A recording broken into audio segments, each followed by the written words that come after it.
அடுத்த டாபிக் பார்த்தோம்னா மனநலம். மனப்போராட்டத்தோட தொடர்புடையது. மனப்போராட்டம் அதிகரிச்சதுன்னா மனநல பாதிப்பு ஏற்படும். அதனால மனநலம் என்பதென்ன?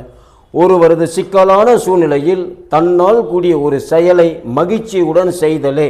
கார்ட்ஸ் மற்றும் மோஸ்லே என்பவர் குறிப்பிட்டிருப்பாங்க மனநலம் என்பது.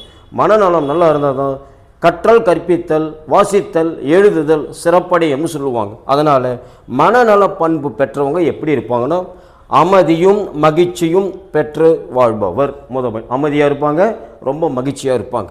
ரெண்டாவது, மனப்போராட்டம் இவரை பாதிப்பதில்லை, நிச்சயமாக எந்த ஒரு பாதிப்பும் ஏற்படாது. மூன்றாவது, பிறருடன் நட்புடன் பழகுவர், எளிதாக நட்போட பழகக்கூடிய நபராக இருப்பார். அடுத்து, மனவெழுச்சியும் சமூக முதிர்ச்சியும் பெற்றவராக காணப்படுவர், அனுபவம் மிக்க நபராக இருப்பார்னு சொல்லுவாங்க. அடுத்து, மனமுறிவு தாங்கும் சக்தியை பெற்றவராக இருப்பார். எதுக்கும் ஃபெயில் ஆகிட்டா அல்லது மார்க்கு குறைவாக வந்தால் அவர் அதை தாங்கக்கூடிய சக்தி கொண்ட நபராக இருப்பார்னு சொல்லுவாங்க. மனநோய், மனச்சிதைவு நோய் தாக்கம் இல்லாதவராக காணப்படுவர். இவை அனைத்தும் மனநலத்தின் பண்புகள். மாற்றி கொடுத்து கேட்பாங்க, சரிங்களா? மனப்போராட்டத்திலையும் மனநலனிலையும் மாற்றி கொடுத்து கேட்கக்கூடிய வினா. அடுத்து, எல்இ ஷாப்பர் என்பவர் நல்ல மனநலம் உள்ள ஒருவன் மகிழ்ச்சி, அமைதி, அன்பு, இரக்கம் கொண்டவராக இருக்கத்தான் சொல்லுவார். அப்போ இதில் ஏதாவது ஒன்று இல்லைன்னா அவர் மனப்போராட்டத்தோடு உள்ளாருன்னு அர்த்தம். ஸோ அதனால் எல்இ ஷாப்பர் எதிர்பார்க்கக்கூடிய வினா.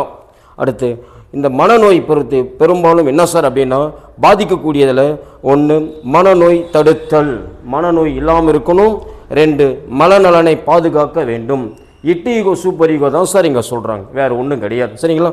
அடுத்து, மனநோய் குணப்படுத்துதல் வேண்டும். இந்த மூன்றும் மனநலனுடைய அடுக்குகள் சொல்லுவாங்க.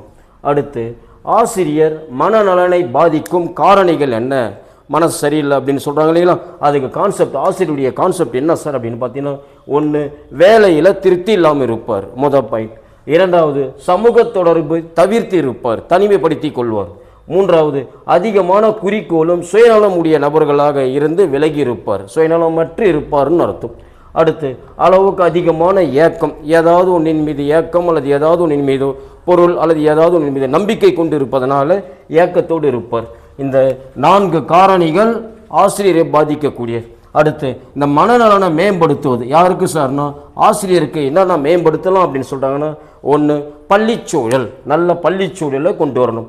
2, குறைக்கப்பட்ட வேலைபளு, வேலைபளு குறைத்து அவங்களுக்கு கொடுத்தா நல்ல நிலையில் மாணவர்களுக்கு கற்றல் கற்பித்தலில் கொண்டு வருவாங்க. அடுத்து, பணி பாதுகாப்பு, அவங்களுக்கு வேலையில் பாதுகாப்பு வழங்க வேண்டும் சொல்கிறோம். அடுத்து, பணியிடை பயிற்சி 15 நாட்களுக்கு ஒரு முறை அல்லது வாரத்திற்கு ஒரு முறை வட்டார மேற்பார்வையாளர் மூலியமாக பிஆர்சி அல்லது பிஆர்டின்னு சொல்லக்கூடியது மூலியமாக பணியிடை பயிற்சி வழங்குவாங்க. அடுத்து, குடும்ப உணர்வு, மாணவர்களுடைய குடும்பத்தினோட உணர்வோடு தொடர்புடைய நபர்களாக இருப்பாங்க. மேம்பட்ட ஊதியம், அதிகமான ஊதியமா அல்லது குறைந்த ஊதியமா என்பதை இங்கே கொண்டு வருவாங்க. அடுத்து, மாணவர் மனநலனுடைய மேம்பாடு. 1, தேவையற்ற கட்டுப்பாட்டை நீக்குதல் மாணவர்களுக்கு. 2, ஆசிரியர் மாணவர் நல் உறவு முறையை மேம்பாடு செய்தல். 3, தேர்வு முறை சீர்திருத்தம், மாணவர்களுக்கான தேர்வு முறையை சீர்திருத்தம் செய்யும். அடுத்து, கல்வியில் சிறந்த ஏற்பாடு செய்து தருதல், கல்வியை பேஸ் பண்ணி. அடுத்து, மாணவர்களுக்கும் பாதுகாப்பு அளித்தல், மாணவர்களுக்கு நிச்சயமாக பாதுகாப்பு அளிக்க வேண்டும். அடுத்து, தன்னம்பிக்கை அடிப்படையில் மாணவர்கள் கற்றல் கற்பித்தலை மேம்பாடு அடைய செய்தல். அடுத்து, பாட இணைய செயல், பாட இணைய செயலை பேஸ் பண்ணி வரதுனால இங்கே தெளிவுபடுத்தணும். மனநலமும் மனநல போராட்டமும் இரண்டும் ஒரு வினா அமையும். இது எதிர்பார்க்கக்கூடியது என்ன சார்னா ஆசிரியர் மாணவருடைய தொடர்பு இருக்கக்கூடிய வினாக்கள் அமையும்.